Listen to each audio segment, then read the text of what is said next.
पत्नी अपने पति से कहती है, पता नहीं क्या हो गया है हमारी काजल को। कल रात को खाना भी नहीं खाया और रो भी रही थी। अभी सुबह जगाने गई तो फिर से रो रही थी। वजह पूछी तो बस इतना ही कहा, प्लीज़ माँ मुझे अकेला छोड़ दो। मुझे लगता है कि शायद उसे किसी ने प्यार में धोखा दिया है। डर लगता है कहीं वह खुद को नुकसान न पहुँचाए। पति थोड़ी खामोशी के बाद कहता है, ठीक है मैं देखता हूँ।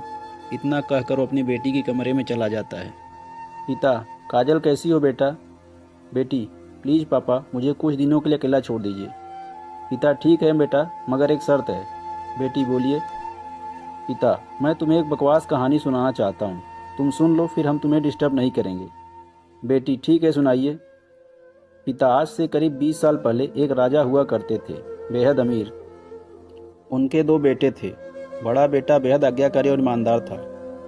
उस राजा को अपने बड़े बेटे पर नाज था। उसकी शादी एक खूबसूरत लड़की से कर दी गई। फिर वह खूबसूरत लड़की गर्भवती हुई।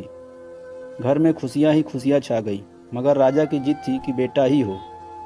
फिर राजा ने अपनी बहू का गर्भ चेकअप करवाया तो पता चला कि गर्भ में लड़की है। राजा ने बेटे को हुक्म दिया कि लड़की को गिरा दिया जाए। आखिर बड़ा बेटा आज्ञाकारी था, ना तो करेगा नहीं। मगर पता नहीं उस पागल बेवकूफ़ को क्या सूझा कि 2 दिन बाद अपना राजपाट, धन दौलत, शानो शौकत सब कुछ छोड़ के अपनी गर्भवती पत्नी को लेकर महल से गायब हो गया। सच कहूँ तो वो बड़ा बेवकूफ़ और पागल था। लोग बेटियों को बोझ समझकर गर्भ में नष्ट कर देते हैं, और एक वह बेवकूफ़ पागल एक बेटी के लिए तमाम सुख सुविधाओं को ठोकर मार दिया। वह बाप की बात मानता तो आज उसकी जगह राजा होता। ना जाने वह बेटी के लिए पागल बाप किस हालत में होगा।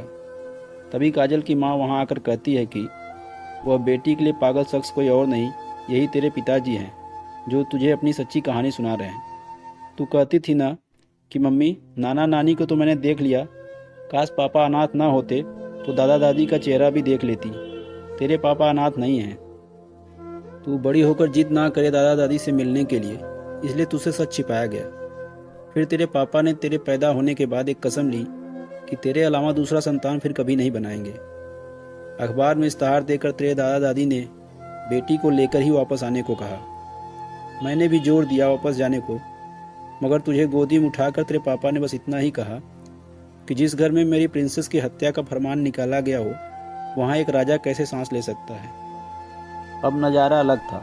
काजल की आंखों में पापा के लिए सम्मान, उनकी मोहब्बत के लिए ढेरों सारा प्यार और उनकी कुर्बानी के लिए इबादत करने का जी कर रहा था।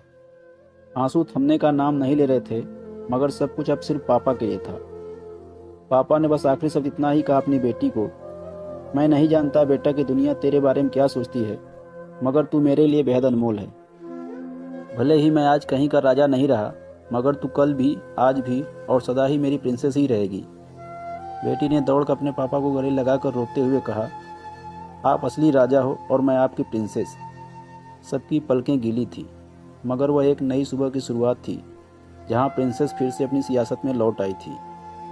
बेटियाँ माता पिता की जान होती हैं, उनकी आन बान और शान होती हैं। दोस्तों, अगर ये स्टोरी आपको पसंद आई हो, हमारे वीडियो को लाइक और चैनल को सब्सक्राइब जरूर कर देना। धन्यवाद।